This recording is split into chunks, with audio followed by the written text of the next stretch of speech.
ساڵتان لەبێت بینەرانی کورسات نیوز من هاوڕەتۆفیقم لە خێم شەوی پانۆرەما پێتان گەیشتینەوە بۆ قسە و باسکردن لەسەر لێکەوتەکانی بڕیاری دادگای فیدرالی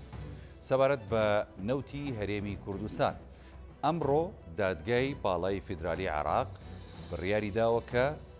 هەرێمی کوردستان ناتوانێت نەوتی خۆی بفرۆشێ و هەروەها ناکرێت کار بەو یاسایە بکرێت کە هەرێمی کوردستان لە چوارچێوەیدا ئەتوانێت نەوت و غازی خۆی بە سەربەخۆیانە بفرۆشێت. بڕیارەکەی دادگای فیدرالی لە چێوە سەرچاوی گرتووە تا چەند لە ڕووی یاسایی و هەروەها لە ڕووی دەستوریەوە ئەمە گونجاوە لە ئێستادا کە بەرامبەر بە هەرێمی کوردستان پەیڕۆ بکرێت. کاردانەوەی هەرێمی کوردستان چیە بێ بەرامبەر بە بڕیارەکە؟ لێکەوتەکانی ئەم بڕیارە هەمومان نەزانین کە بڕیارەکە ئەگەر جێبەجێ بکرێت لێکەوتەی قورسی ئابووریە بێت بۆ سەر دۆخی هەرێمی کوردستان و لەو چوارچێوەیەشدا زەرەرمەندی یەکەم خەڵکی هەرێمی کوردستانە. حکوومەتی عێراقی هەمومان نەزانین لە ماوەکانی ڕابردوو پەرلەمانی عێراق نەیتوانیوە یاسای نەوت و گاز دەربکات کە لە چوارچێوەی ئەو یاسایەدا هەرێمەکان و ئەو پارێزگایانەی کە خاوەن نەوتن و گازن دەتوانن خۆیان مامەڵە بکەن بۆ نەوت و غازەی کە ئەکەوێتە چوارچێوەی دەسەڵاتی خۆیانەوە. بەڵام ئەم بڕیارە بۆ دەرنەکراوە تا ئێستا هۆکارەکەی نازانێت و ئەم بڕیارەی دادگای باڵای فیدرالی زۆرێک بە هۆکاری سیاسی یاخود بیانووی سیاسی لێکەدەنەوە بەرامبەر بە هەرێمی کوردستان، چونکە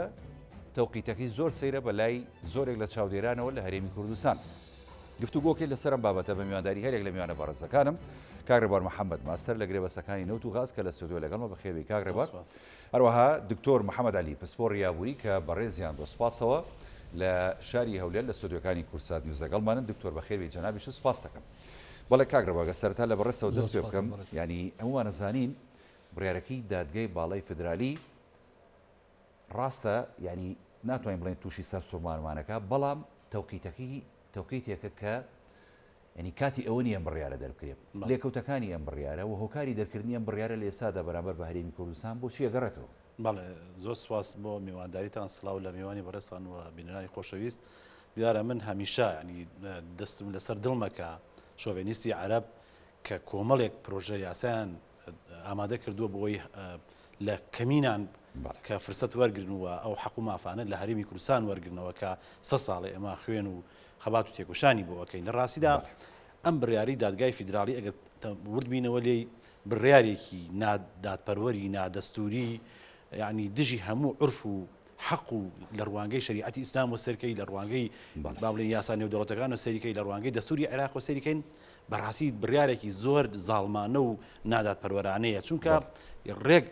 بێلایانی خۆی لەدەستداوە و چۆتە پاڵ شۆڤێنەتی عەرەب لە بەغا و دژی ئەو مافانەیە کە هەرێمی کوردستان لە دەستوردا بۆیان جێبەجێکراوە. ئەگەر بێت و ئەم دادگایە بە شێوازێکی دادپەروەرانە لە تەواوی 144 مادەکەی دەستورە کە 23 مادەیان بە ئاشکرا باسی مافەکانی کوردەکە و ئەوانی تریش ناڕاستەوخۆ بەهاتە یەک بە یەک با بڵێن شیکاری بۆ بکردایە و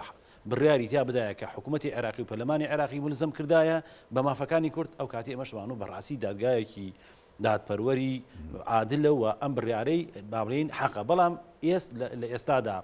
لەم کاتەدا بە یعنی هاتووە بە نیوە ناچڵ و پشتی بەو مادانەش بەستووە کە هەرێمی کوردستان یاسای ژمارە 22 ساڵی 2007 یاسای نەوت و غازی هەرێمی کوردستانی پێدەرکردەوە. یعنی کە سەیری ئەەکەیت ئەڵەی بەڕاستی ئەم حاکمانە نازم یعنی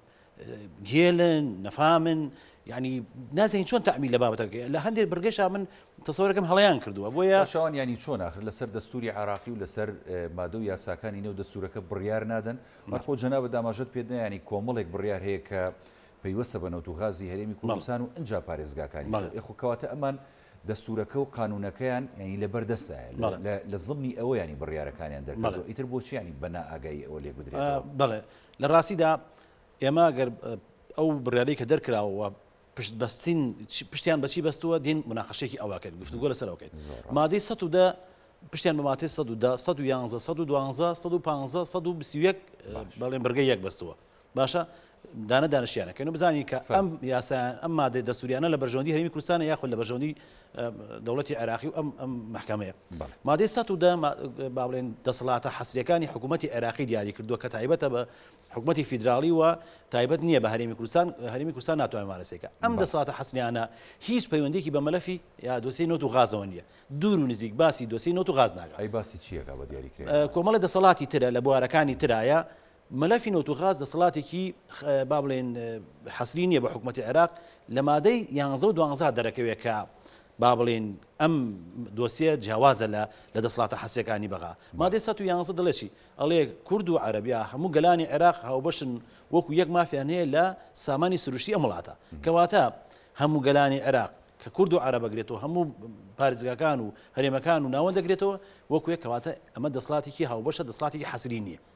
باشە یعنی دەسەڵاتەکە لێرە دەسەڵاتێک هاوبەشە بۆ کورد و عەرەب بۆ هەرێم و بۆ ناوەند. لە مادەی 110 ئەڵێ ئەم دەسەڵاتانە حەسرین، یعنی هەرێمەکان و پارێزگاکانی کە لە چوارچەوەی هەرێمەکانین بۆیان نیە مارەسەکەن نەوت و غاز بە هیچ شێوەیەک سامانی سروشتی لە مادەی 110 کەواتە ئەم مادەی کە ناوێن هێناوە زیادە و عیلاقەی بەم بڕیارەوە نیە. مادەی 111 مادەیەکی هاوبەشە. مادەی سەر مادەی 112 لە مادەی 111 ئێمە مافی خۆمانە کە وەکو عەرەب با بڵێن حەقمان هەبێت لە سامانی سروشتی. مامەڵە لە سامانی سروشتی لە مادەی 112 دوو بڕگەیە. بڕگەی یەکەمیان دەڵێت حکوومەتی عێراقی لەگەڵ هەرێمەکان و پارێزگاکانی نەبەسراوە پێکەوە ئیدارەی مەلەفی نەوت و غازن. بەڵێ مەلەفی نەوت و غازن و دەبێت حکوومەتی عێراقی بودجەیەکی تایبەت بۆ ئەو شوێنانە دابین کە تووشی زیان بوو لە سەردەمی ڕژێنی گۆڕبەگۆڕی پێشوە. قەرەبیان کرد ئەوەی نەکردو. باشە بە یەک دادگای فیدراڵی ئەم دادگا ئەم ڕای دەکردوت ئاماژەی بۆ حەقە نەکردو. دوو دەڵێت دەبێ باشە یەکەم پێکەوە یعنی کەواتە پێکەوە یعنی هاوبەشن دەسەڵاتەکەی هەردووکیانە هی حکوومەتی عێراقی نیە. حکوومەتی عێراقی چۆن ناتوانێت ئێستا دێت مەلەفی نەوت و غاز هەرێمی کوردستان ئەسێنێتەوە و وەرەگرێتەوە و خۆی ئیدارەدا مەعال لەگەڵیا یعنی ئێمە هاوبەشین. مادەی 111 هاوبەشین. ئەمە دوو مادە کە تایبەتە بە نەوت و غاز هەر لە بەرگەی یەکەما دەڵێت ئەبێت پەرلەمانی عێراقی یاسای نەوت و غازی فیدراڵی دەرکات. بەڵام دەری نەکردو. لێرە دادگاکە لێرا بێلایانی خۆی لەدەستەوە بەچی بەوەی کە باسی ئەوەی نەکردەوە حکوومەتی عێراقی و پەرلەمانی عێراقی ملزم نەکرد بۆ یاسای نەوت و غازی فیدراڵی دەرکات. هیچ ئاماژێکی پێ نەکردووە، هیچ ئاماژێکی پێ نەکردووە. کەواتە ئەمە زوڵمێکە لە هەرێمی کوردستان و دەڵێت چی؟ دەڵێ پێویستە لە بڕگەکانی دوایە دەڵێ ئەبێ حکوومەتی عێراقی و پەرلەمانی عێراقی میزانێ دەن بە هەرێمی کوردستان. باشە میزانێ دەن لەسەر هەرێمی کوردستان لە کام چوار بە کام یاسا؟ خۆ دەستور ناڵێ هەبێ یاسا دەرکرێت کام یاسا؟ کەواتە یاسایەک نییە مافی کورد دیاری بکە لە سامانی نەوت و غازا. کەواتە مادەی 112 کە ئەو پشتی پێبەست و بڕارەکەی پێدەر کردووە پێچەوانەی ئەم حەقەیە و لە بەرژەوەندی هەرێمی کوردستانە. ئەگەر بێت و بە پاکێجێک بە دادپەروەرانە یاساکەی ئاماژەی بەمادە دەستوریەکە بکردا ئەو کاتێ مانوو بەڕاستی بڕیارەکەی دەستوریە. هاتووە ئاماژەی بە مادەی 115 کردو کە ئەم بڕیارەی پێدەر. مادەی 115 دەڵێ هەر کاتێک هەرێمەکان ناوەند کەوتە ململان و خلافیان هەبوو ئەو لەوێت بۆ یاساکانی هەرێمە بەمەرجێک لە دەسەڵاتی لەو بابەتانە نەبێت کە لە مادەی 110 مەلەفی نەوت و غاز بە ئاشکرا ئەڵێ مادەی 111 و 12 تایبەتە بە مەلەفی نەوت و غاز و دەسەڵاتەکە هاوبەشە. کەواتە لێرەدا هەرێمی کوردستان یاسایەکی دەرکرد ناوی یاسای تەماشا بکەیت لە بڕیارەکەی ئەم ڕووی دادگایە کاگڕێواریانی داواکە کە شێڵگەکانی نەوتی هەرێمی کوردستان بە هاوبەشی لە حکوومەتی عێراقەوە بەڕێوەبرێت. کەواتیانی ئاماژەی کردو بوو یاسایی کە جەناب دەڵێ لە مادەی 115 ئەو بۆچی ئاماژەی بۆ بن وال خوێندنەوەی بۆکەم بەڵام ئەو لە ئەخیراڵێ بەمەرجێک لە مادەی 110 نەبێت دەسەڵاتەکان. مەلەفی نەوت و غاز لە مادەی 111 و 12 لە 110 نیە. کەواتە لە کاتی خلافیشا بە ئاشکراڵێت ئەو لەوێت بۆ یاساکانی هەرێمەکانە. لێرەدا کەواتە ئێمە پشتمان بە مادەی 111 و 12 بەستووە ماڵێن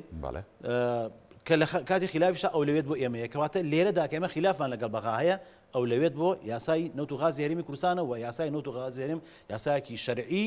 دەستوریە و ئەو ناتوانێت تانەی لێ بدات. دێتەوە هەرێمی کوردستان چۆن ئەم یاسای دەرکردەوە بە چیتر مادەی 121 بڕگەی یەکەم دەڵێ هەرێمی کوردستان هەرێمەکان بۆیان هەیە دەسەڵاتی تەشریعیان هەبێت تەنفیزیان هەبێت قەزائیان هەبێت. ئێمە بە پشت بەسن بە مادەی 121 بڕگەی یەکەم هاتوین یاسای نەوتوغازمان کەواتە ینی بۆیە منەڵێم ئەم بڕیارێکی غەشیمانەیە باشە مەلەفی نەوتی هەرێمی کوردستان ئەتوانین بڵین ینی مەلەفێکە تەواو یاسایی و دەستوریە بەدڵنیایەوە زۆر باشە دواتر دێمەوە خزمەت جەناب بە تایبەتی لەسەر بوعدە سیاسیەکانی ئەم بڕیارە قساکەم بڕیاری دادگاوە توانای هەرێمی کوردستان لە تانەدان لەو بڕیارە لە دادگای فدرالی سوپاسەکەم کاگڕێوە دکتۆر محەممەد دووبارە ستاوت لێ بێت ینی کاگڕێوار شیکردنەوەیکی باشی کرد و وردی کرد بۆ یاسا و بڕگەکانی مادە و دەستوری عراقی کە ینی ئەتوانرێت هەرێمی کوردستان و توانی ویشێت هەرێمی کوردستان پشتی پێبەستێت لە دەرکردن و دەرچواندنی یاسای نەوتوغازی خۆی و فرۆشتن و مامەڵەکردن بەو سەروەتە ینی سروشتی کە هەیە لە هەرێمی کوردستانە بەڵام نەمەوە لە جەنابەت پرسم جەنابتانەکو شارەزایەکی بواری ئابووری ئێستا دادگای فدرالی بڕیارەکەی دەرکردووە هەرێمی کوردستان تاوەکو ئێستا هیچ وەڵامدانەوەیشی نییە بەڵام لە داهاتووە ڕەهەندەکانی ئابووری ئەم بڕیارەوە لێکەوتەکانی تا چەند ئەگەر جێبەجێ بکرێت و ئەگەر هەرێم پابند بکرێ پێوەی قورسە بێت لە ڕووی ئابووری بۆ هەرێمی کوردستان و کاریگەری چییە بێ بەڕاستی پێشەکی سپاسی جەنابەت و سڵاو و ڕێزشم هەیە بۆ بینەر و بیسەرانی بەڕێستان و سڵاویشم بۆ میانە بە ڕێزەکەتان هەیە دیارە زۆر بەشکردنەوەی زۆر جوانە بە وردی لەلایەنی یاسایی و باسی لە هەموو بەشەکانی ئەو بڕیارە کرد لێرە دەتانێمە بڵێن ئەوەی ئێستا حکوومەتی عراقی اتحادی کە لەگەر هەرێمی کوردستان لە دەستی دای و 200 میلیارە 250 میلیارێک کە بۆمانی دەنێری هەر ئەوەی لە دەستدا دەبێ لە دوای ئەو بڕیارە ئەگەر جێبەجێ بکرێ وەڵە من گومانم ناتانە جێبەجێ بکرێ من بۆنی زیاتر بۆ نوڕەنجی بڕیارێکی سیاسی لێ دەکەم نەوەک بڕیارێکی دادگایی بیان بڕیارێکی دادوەرانە بێ لەبەرەوەی ئەو دوو هەردوو قەزێکە کە ڕەفعکرا لەو محکەمەیەکیان نزیکەی 10 ساڵە بۆ دۆخە بۆ ئانیە هێستا ئەو محکەمە دانیشت و بڕیارێکی لەسەرە دیارەوە زیاتر لەسەر و جم و جۆڵێ بوو کە لە حکوومەتی هەرێم و لە دەسەڵاتی حکوومەتی هەرێم ئێستا چەندین سەردانیان کردوە چیان بۆ تووچیا بوو ئەوەی کە ئێستا سەرۆکی هەرێم وا لە قەتەرە لە بواری نەفت و غازی کوردستان چەندین پێشەنجی نوێ و چەندی گرێبەستی نوێ دیارە وا دیار بوو واژوو دەکرا ئەوە بوو ئەوەی کرد لە ئەوانەی کە لە دژی ئەو هەڵسو کەوتەی حکوومەتی هەرێمی کوردستانن ئەو بڕیارە سیاسی دەکەن لە ڕووی ئابووری و هەر ئەوەندەیە لە ئەوە کەشدا دیارە لە بڕیارەکەیان وەرە نازانام لاپەڕەیەکی و بڕیارە لە چی حکوومەتی لە محکەمەی اتحادیش بڵاو نەکرایتەوە لاپەڕە 2 دیارە بە خۆیان بڵاویان کردەوە لەبەرەوەی بە بڕاوی هاتە ناو قەزیەکەی نەموداعیەکەی دیارە چێت ئەو داوای لەسەر حکوومەتی هەرێمی کوردستان بەرز کردەوە وا بە سای 2019 لەلایەن حکوومەتی بەغداوە داوایەک لەسەر حکوومەتی هەرێم بەرزکراوە بەڵام مێرەوە دەمینێ ئایا مەسەلە جدیەکەی حکوومەتی عێراق دەتانی لە ئەرز واقعەوەی لەگەڵ کوردستان جێبەجێ بکە نەخێ ناتوانێت ئەوەی پێ دەکرێتن ئەوەی پێی کراوە تا ئێستا لە ڕووی ئابووری کوردستانەوە کریتی و درێغی نەکردە کە باسیش لەوەی دەکرێت نەوتی عێراق دەبی بۆ هەموو عێراقیانبی بەڵێمەش دەبی عێراق ڕۆژە ببینێک لە ساڵین چلەکانەوە نەوتی کەرکووک کە شارێکی کوردستانیە هەموو عێراق بۆ ئابووری هەموو عێراقە زیاتر بۆەوەی لە بۆ کوردستان ببیتن لەلایەنی دیکەوە چەندین یاسا و چەندین هەڵسوکەوت هەیە لە باشووری عێراق بۆ خۆیان دایان ڕێشتووە بەدەر لە دەستور ئایا ئەوانی شەروا بووە هەرێمی کوردستان خاوەنی ئەو بڕیارە هەڵانەیوان بووە نەخێوانە بووە بەڵام ئەگەر جێبەجێ بکرێتن ئەگەر عێراق بێەوە جێبەجێ بکاتن گومانمانەوەی نییە دەیەوێت هەرێمی کوردستانش وەک پازە شارە ڕخاوەکە و وێرانیەکەی عێراق لێ بکاتن بەڵام منەوەی دەزانم بۆی ناسە سەر کاکتۆر ینی جەنابەت ئاماژەت بۆدا کە ینی مەترسی ئابوووریەکانی یاخود لێکەوتە ئابوووریەکانی ئەم بڕیارە لە داهاتوو پێچیانی بڕینی بۆ نمونە 200 میلیار یاخود بودجێ هەرێمی کوردستان یاخود هەر بودجە نەنێرێک و لە چەند ساڵێکان نەینار بەڵام ینی خەڵک نایشارێتەوە چاودێرانی دۆخی هەرێمی کوردستان نایشارنەوە ینی حکوومەتی عێراق ئەتوانین بڵین حکوومەتێکە کە لە دەرەوە توانێت سکاڵات تۆمار بکە یاخود ڕێگری دروست بکە بۆ مەسەلەی فرۆشتنی نەوتی هەرێمی کوردستانەوە لە ئێستاشدا کە هەرێمی کوردستان ئێوێ مامەڵە بکە بە غازەکەیەوە تا ڕادەیەک ینی مەسلەی غاز کە هاتە ئاراوە ئەنجام دۆسیە لە دادگای باڵای فدرالی عراقی جوڵێنراوە ینی من ئەمێ ئەو لە جەنابتان پرسم لە ڕۆ ئابوووریەکەەوە حکوومەتی عراق ئەتوانێت گرفت دروست بکات بۆ مەسلەی فرۆشتنی نەوت و غازی هەرێمی کوردستان لەدات و ڕێگری بکات من پێم وایە گرفتەکە دروست بکە لە ناو وڵاتی تورکیاوە دەکرێتە کەمە لە ڕێگاویەوە هەناردەی دەکەین بەڵام تورکیاوەی ناکە جێڕای لە حکوومەتی عراق نابێت ئەویش وەک یەک لە وڵاتە سودمەندەکانە لە نەوتی کوردستان ئەوە لە ڕووی ئابوووریەوە لە ڕێی ڕێگرتن لە تورکیاوە یان لە ڕێگرتن لە وڵاتی ایران کە ئەویش سودمەندە لە تەزیکردی نەوت بۆی و کە لە بەچەند شێوەیەک ئیرانی سودمەندە لە نەوت و غازەکەی کوردستان بەڵام لێرە شتێکی هەیە ئەوەی کە ئێستا باز دەکە لە ئەوەکەشدا دەرێ ئەگەر حکوومەتی عێراقیتانی بودجێ بۆ هاوڵاتیانی خۆی ئەو ئێمە بە هاوڵاتیانی تا ئێستا بە وڵاتیانی بەشێک لە عێراقینەوە وەک هاوڵاتیانی خۆ دەرێ ئەگەر حکوومەتی عێراقی توانی بودجەی تەواو بۆ هاوڵاتیانی عێراق دابین بکە ئەو کات لەسەر حکوومەتی هەرێمی کوردستانیشە ئەو خاڵانە جێبەجێ بکە ئەو ئەگەرە ئەوە چەندی ساڵە 12 ساڵە لە ئەو گرژەی لە بنێنێوان حکوومەتی عێراق و لەوانی حکوومەتی اتحادی هەرێم و اتحادیدا هەیە ئەو گرژە لەسەر متمانەیە عێراقێک کە پێشاندان و برسی و بێ ئاوی و بێ کارەبایی و بێنانی و بێکاری و بێ هەموو شتێکە ئەو ئەگەر نەتانی ئەو 15 شارێک ئەو هەموو 3 میلیۆن بەرمیل نەوت دەفرۆشتێ و ئەو هەموو ڕازی بکە بەڵام ئەگەر بکرێت عنادی و وڵاتانی دراوسێ هەمە هەنگی بڵێ کوردستان زەرمەندی یەکەم دەبی زۆر باشە زۆر شتمان بەرامبەر بکە دکتۆر دەنگت باش ناگاتە لای من تا ئەو کێشەی کە لە دەنگا هێت چارەسەر یەکەن دواتر دێمە خزمەت جەنابەت بمبورە کاگێ ڕێبوارانی منەمێ ئەو پرسم ینی دکتۆریش ئاماژەی بۆدا ینی ئەوەی کە ئەگەر دادگای باڵای فیدرالی بیکات ومنە داهاتووە ینی پڕینی بودجەی هەرێمی کوردستانە وە ناردنی پشکی هەرێمی کوردستانە و ناشتوانێڵێ ڕێگری دروستکا بۆ فرۆشتنی نەوتی هەرێمی کوردستانگە دروستی شیکات ئێمە نەوتەکە لە ڕێگی تورکیاوە نێرینە دەرەوە ینی تورکیا شێکە لە وڵاتانی کە سوودمەندە لە فرۆشتنی نەوتی هەرێمی کوردستان بۆی لەوە چێ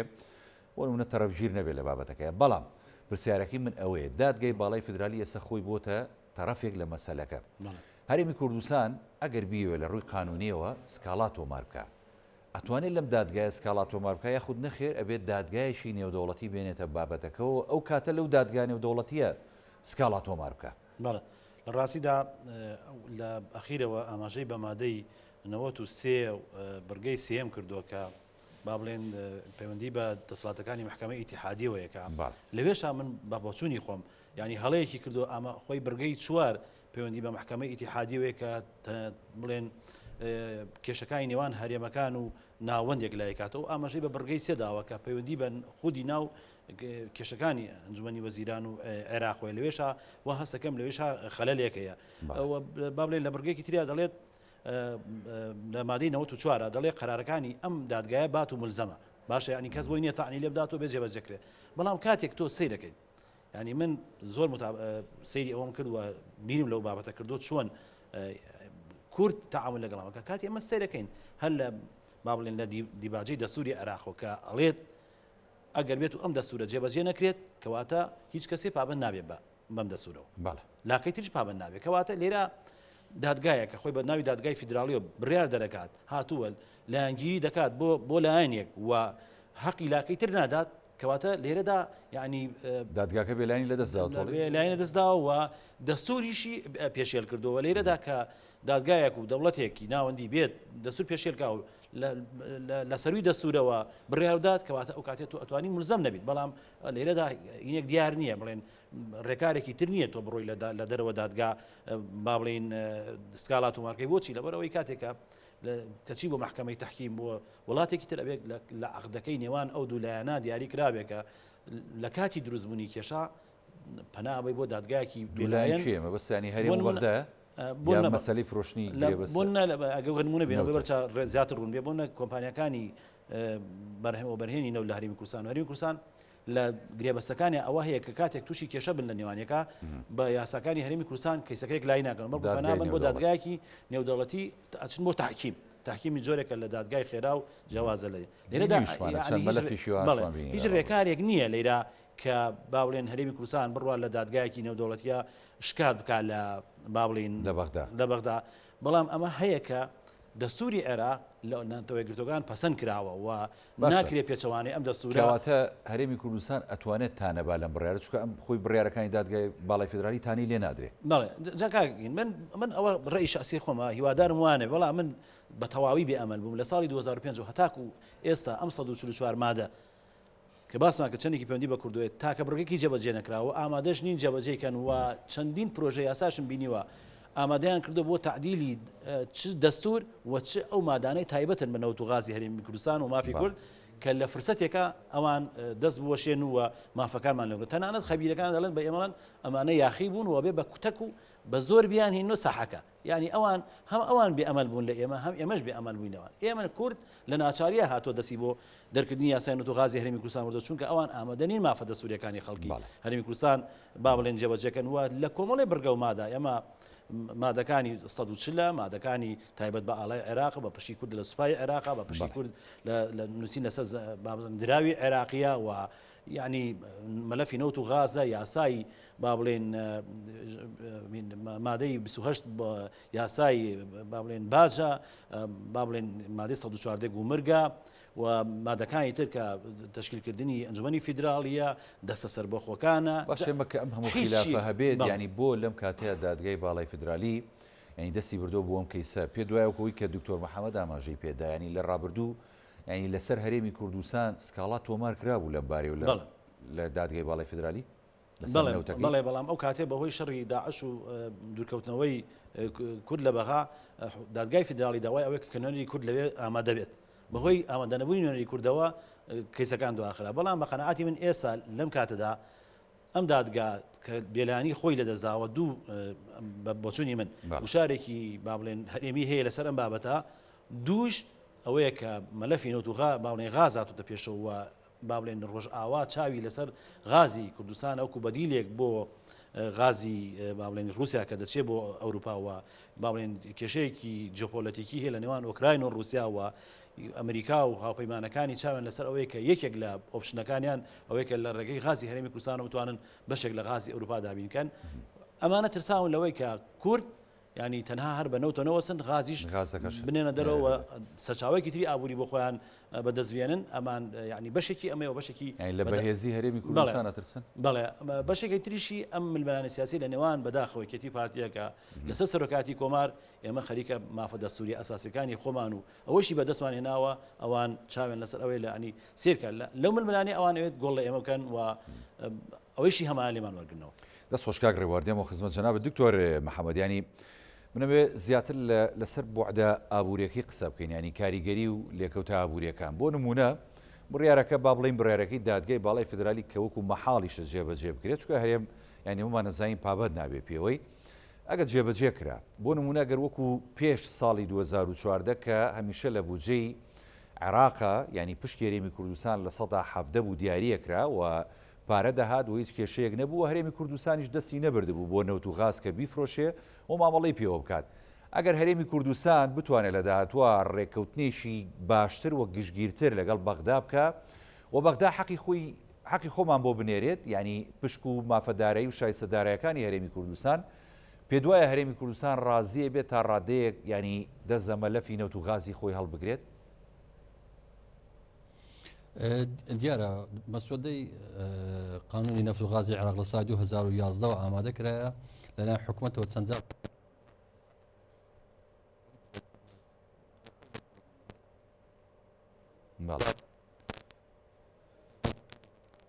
دکتۆر وڵای پێچێت دەنگت نەگاتە لای ئەمە زۆر داوای لێبوردنە لەکەین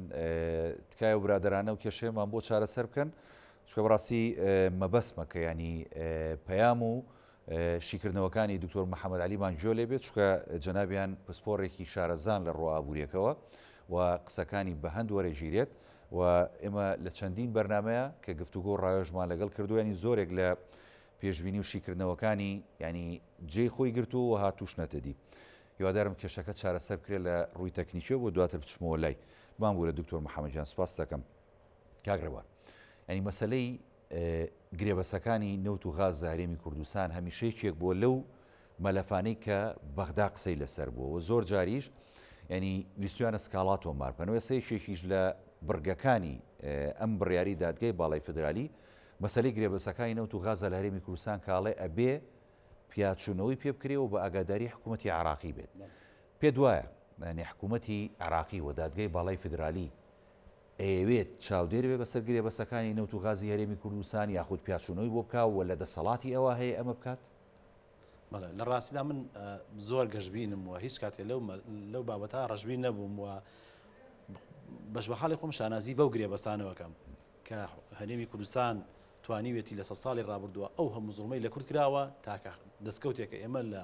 چوارچێوەی دەستوری عراقەوە دەستمان هێنابێت ئەو گرێبەسی نەوت و غازەیە قسەم لەسەر ناشەفافێت و ئەوانە نییە ئەوە لە بابەتێک ترە بەڵام قسەم لەسەر بابەتەکەیەک مافەکەیەکە ئێمە توانیمانە مافەکەەوە دەستبێنین بەڵام داهاتەکەی چۆن سەرفەکەی ئەوانە ئەوە مۆزوعێکی ترە بە قەنەعەتی من حکوومەتی عێراقی ئەگەر بیتوانایە نەیدەهێشت تا ئەمڕۆ ئێمەغا بابلێن گرێبەسی نەوت و غاز بکەین و نەوت بابلێن هەنار دەکەین هەر پێشووتر ئەو بابەتیان هەڵەوەشانەوەیان خسۆ ژە دەستی خۆیان ئەم مەسەلەیەکی سەر ڕای شەرعەتێکی دەستوری هەیە و یاسایی هەیە شەرعەتێکی نێودەوڵەتیش هەیە کە کاگاوڕێ بەدڵنەیە کە تۆ کۆمپانیا زەبەلاحەکان هاتوونیانی گرێبەسەکان لەگەڵ بە بەڵگەی سلمێن ئەم کۆمپانیانە کۆمپانیای زەبەلاح و گەورن و خاوەنی چەندین ڕاوێژکاری یاسایی بەهێزن و ئەزمونێکی زۆری مێژویان هەیە لە بواری گرێبەسی نەوت و غازە لە وڵاتانە معقولە کۆمپانیایەک خاوەنی ئەو هەموو ئەزمونە بێت لە هەرێمی کوردستان ئەقدێ بکە لە نیوە ناچڵیا عقدەکەی لێ کارەکەی لێ بەتاڵکەنەوە و کۆتایی بەکارەکەی بێت کەواتە ئەمە ینی ئەوان بەو پەڕی دیراسات و لێکۆڵنەوە هاتوون ئەوە یەک دوو با بڵێن گروپی قەیران نێودەوڵەتەکان کە گروپی ئەزەماتی دەولیان پێڵێن لە 102 دەوڵەتە ئیشەکەن لە هەر وڵاتێک کە کێشەیە گاتە تەقینەوە ئەوان پێشنیارێکە خەنەڕوو بۆ چارەسەر کاتێکە لە 2007 مادەی 140 جێبەجێ نەکرا ئەم گروپە پێشنیارێکیان خسەڕووبەوەی کە حەلێکی وەسەد لە بینی نێوان حکوومەتی عێراقی و بەغدا بگەن ئەو حەلە ئەوە بکە کورد چاوەڕێ بکات کە مەلەفی باڵێن مادەی 140 دوا بخرێت تا 20 ساڵ زیاتر و لە بەرامبەر کورد نەوت بفرۆشێت ئەمە لێرە کەواتە هەم حکوومەتی عێراقی بێدەنگە لە بابەتەکە و کورد دەستی کردووە بە نەوت فرۆشتن و لە ناو پرۆژەکەی گروپی ئەزەماتەکە تورکیا بەشێکە لە پێشنیارەکە داوا لە تورکیاکە کە ڕازیانی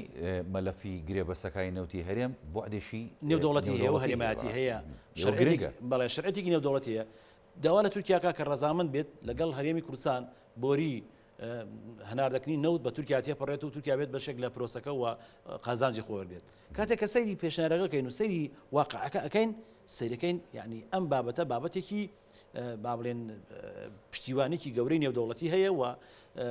حکوومەتی عێراقی ناتوانێت با بڵێن ئەم مەلەفە پێچەوانە بڕیارە شەڕێکی خۆش کردو بە کۆمپانیەکان کە بێن گرێبەست بەدڵنیایەوە و حکوومەتی عێراقی لە دادگای ناوبژیوانی با بڵێن فەڕەنسی ژووری بازرگانی فەڕەنسی شکاتی کرد لە تورکیا و داوای 25 میلیارد دلاری لێ کرد وەکو خەرەبوو و بڕینی بۆریەکە لە فیشخابور بەڵام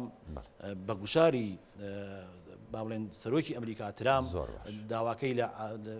عادل عەبدولمەجید سڕ کرد و نەیهێشت وەتی ئەمە 600,000 بەرمیل ڕۆژانە نەوت هەناردەی بازاڕی جیهانەکە ئەگەر تۆ ئەمە بکەیت کارەساتی ئابووری دروستەبێت لە جیهانە و نەوت بەرزەبێتەوە بۆیە ئەم بابەتە بابەتێکی جێگەی خۆشحاڵێک ئێمە پشتیوانیشی نێودەوڵەتیشمانە دەست خۆشکاک ڕەوەرد دێمە خزمەت جەنابەت بەڵێ دکتۆر محەممەدجان زۆر داوای لێبوردنەکەین دیارە کێشەکە لە دەسەڵاتی هەمبیانە و مەبەستیشمانی سەرنج و پەیامەکانت بگات چکە زانین کە جەنابەت شارەزایکی تەواوت هەیەوە لە ڕۆ ئابوووریەکەەوە ینی قسەکانە دەمووی لە جێی خۆیەتی و کاریگەری هەیە ئەگە پرسیارەکەت بیرما بێ بۆ دووبارەکەمەوە وتم ئەگەر هەرێمی کوردستان و بەغدا لەسەر ینی پابند کرا هەرێمی کوردستان بە جێبەجێکردنی بڕیارەکەی دادگاەوە تا ڕادەیەک ینی مەسلەی فرۆشتنی نەوت و غازی خۆی وازێنە و گەیشتین ڕێکوتێکی گشتگیر لەگەڵ عێراقا بۆ ناردنی جارێکی دیکە پشکی هەرێمی کوردستان لە بودجێ عراقی کە لە 170 بوو ئەو کاتانە لە پێش ساڵی 2014ەوە هەرێمی کوردستان بێدەنگە بێت بێگومان لا وەک حکوومەتی عراقی حکوومەتی عراقی ئێستا دانی بە فرۆشتنی نەوتی کوردستان ناو هەرێمی کوردستان لەو چەندین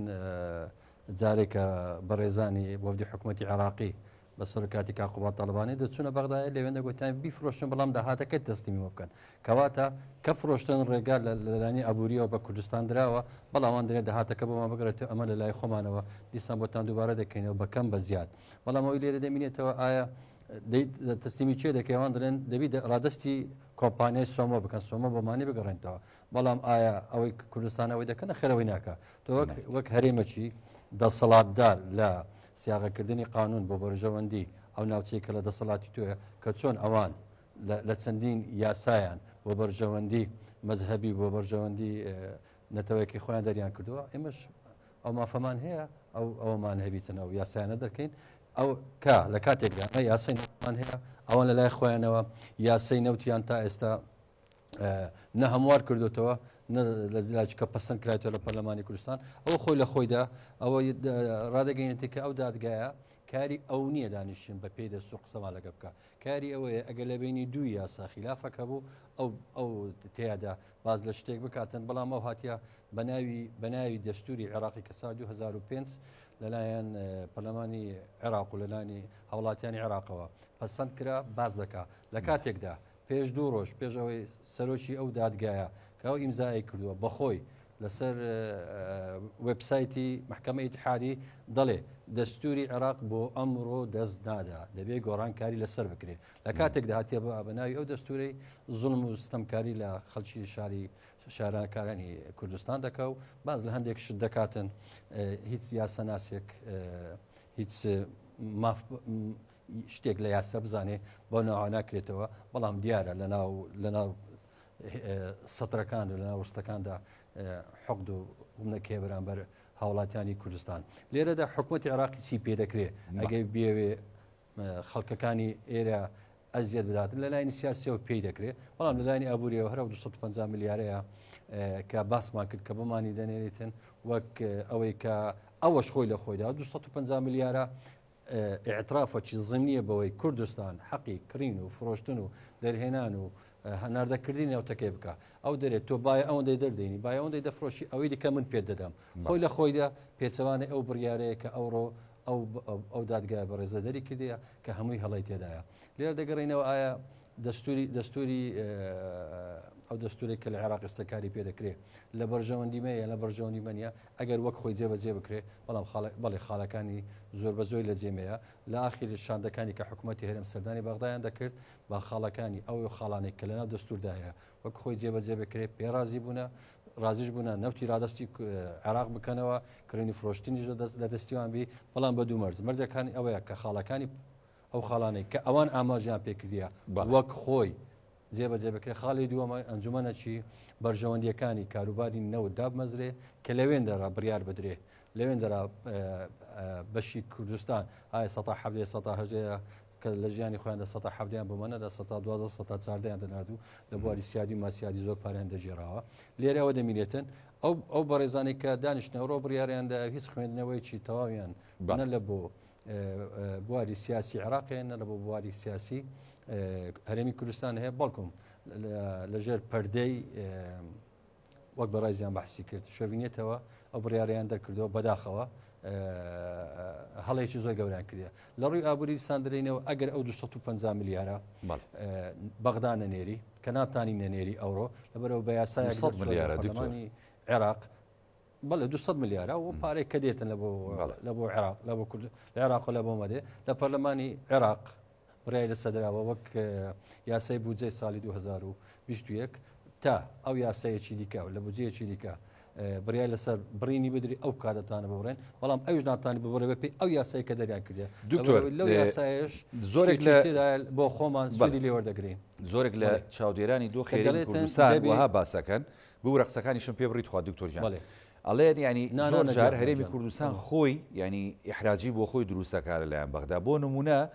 ینی ئەوتان نەوتە فرۆشێت و نرخی نەوتیش بەرزە و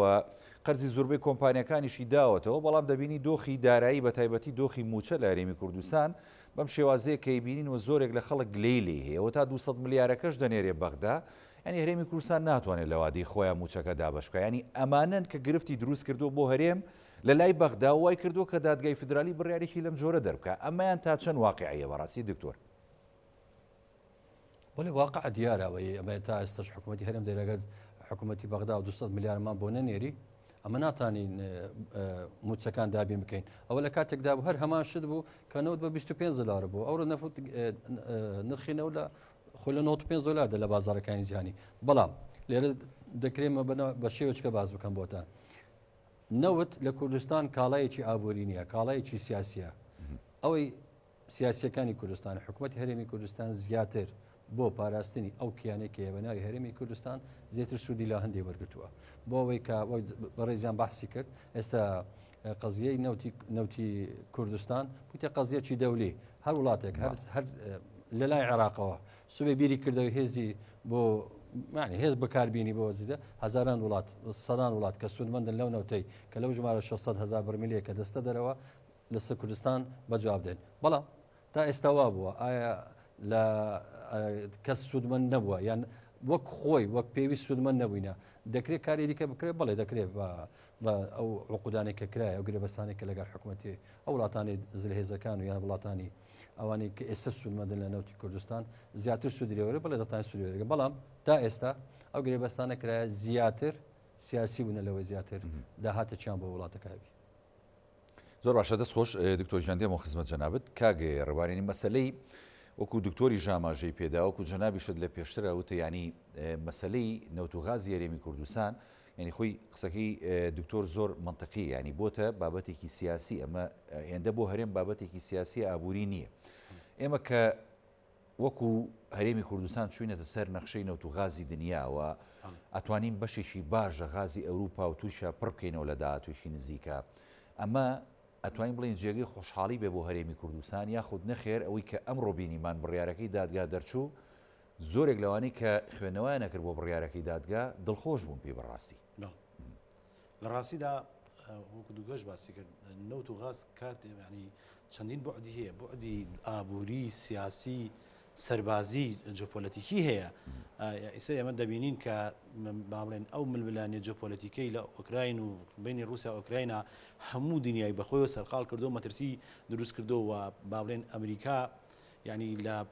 بەردەوام لەسەر خەتە بۆی کە لە کاتی ئەم جەنگا چۆن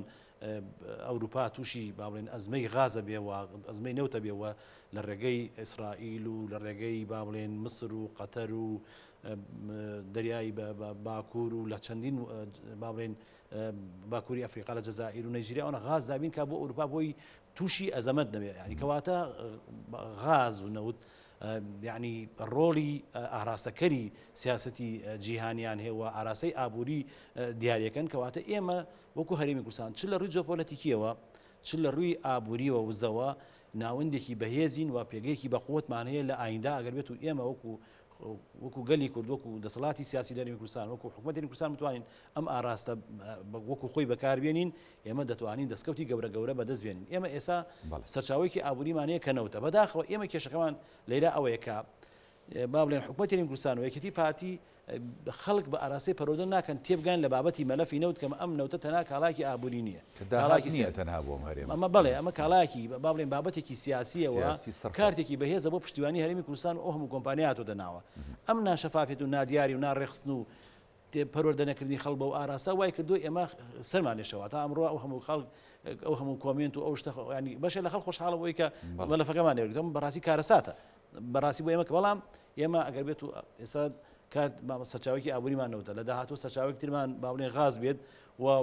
ئەگەر بتوانانی هەرێمی کوردستان دەست بۆین بۆ یانزە کردەکەی تری ئابووری و یاسای و بەرهێنانمانەیە لە خۆمان لەرێمی کوردستان دەسڵاتی یاسا دەرکردنی یاسامانێ ئەو کاتی ئێمە هیچ پێویستمان بە حکوومەتی عێراقی کورسایی کە لە ڕووی نەوت و غازەوە هەمانەوە لەلایەن وڵاتانی دنیاوە بە چاوێکی ئابووری و ینی دڵخۆشکە سیرمانەکرێت ئەگەر لە داهاتووە مەترسیەک بۆ سەر هەرێم دروست بێ لەلایەن بەغداوە ئەمانە دێنە جواب بە دڵنیاییەوە چونکە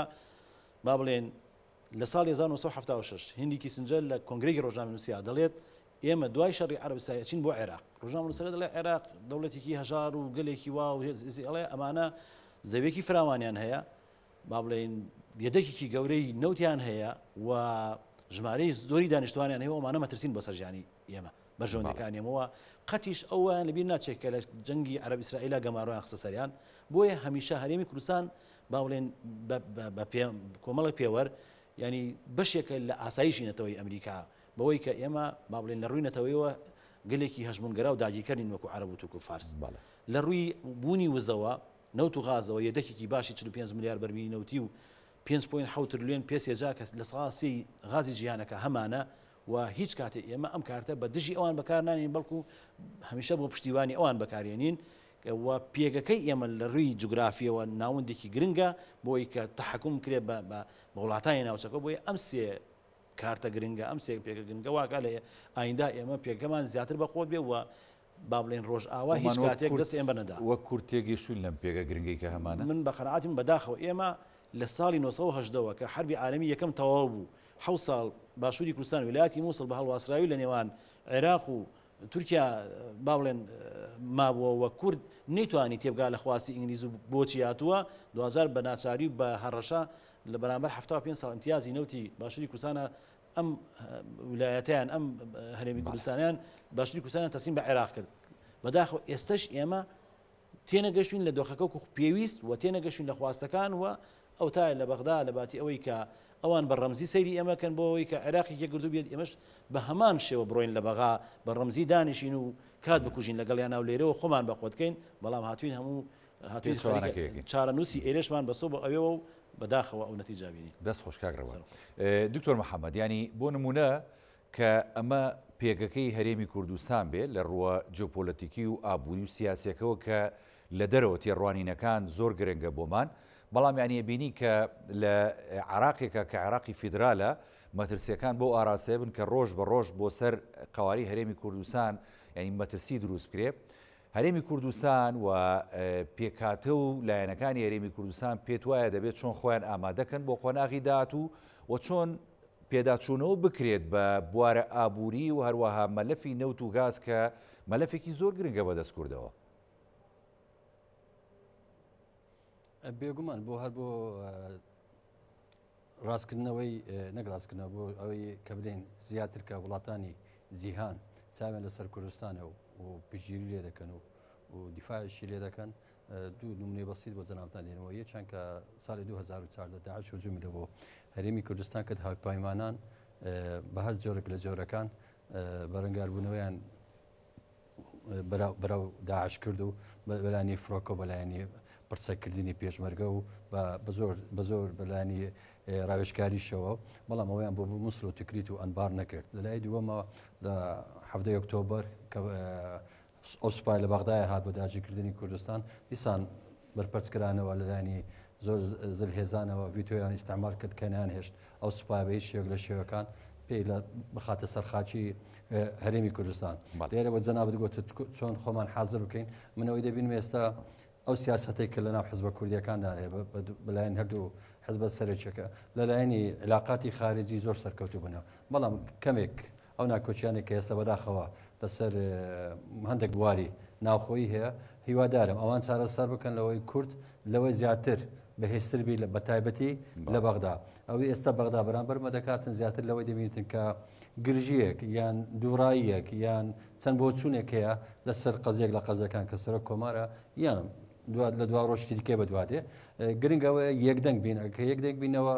بێگومان ئەو ئێستا لە بەغدا دەکرێت بیریشی لێ ناکەنەوە لەبەرەوەی پێکەی کورد لە ناو نێودەوڵەتی بەهێزە لەلایەنی پێشکەوتن نمونە چین بۆ ناوچەکە زۆر لە ئەو ناوچانێک کە لەژێ دەسەڵاتی ئێستا حکومڕانی ئەو حکوومەتەیە کە بریان لە بۆمە دەردەکە زۆر پێشکەوتین لە زۆر بوارەکانەوە بەڵام ئەو قەزەی کە هەمانێک کە لەلایەنی ئەو کەم تەرخەمیە یان ئەو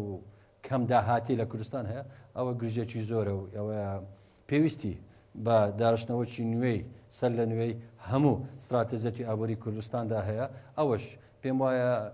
لەلایەنی حکوومەتەوە دەبێت چەندین کۆنفراز بکرێت لەلایەنی چۆنێتی چارەسەرکردن چۆنێتی زیادکردنی داهات چۆنێتی بە پێداچوونەوە بە یاسایەکان لەبەرەوە ئێستەمە دەبینین بۆ زیادکردنی داهات بۆەوەی بتانن موجە بدرێتن زوڵمێکی زۆر لە خەڵکەکە دەکرێت. سپاس بۆ میانە بەڕزەکانم دکتۆر محەممەد علی پسپۆڕیابووری کە لە سودۆکارمان لە شاری هەولێر لەگەڵمان بوو. سپاس بۆ کاگڕوان محەممەد شارەزار لە بواری گرێبەستەی نەوتوغا سپاس دەکەم کە لە سودۆکارمان. بەڵای بینەرانی بەڕێز زەڵخێم شووی پانۆراما پێشکەشکرامیشە ساغ و تەندروست باش من خواتان لەگەڵ.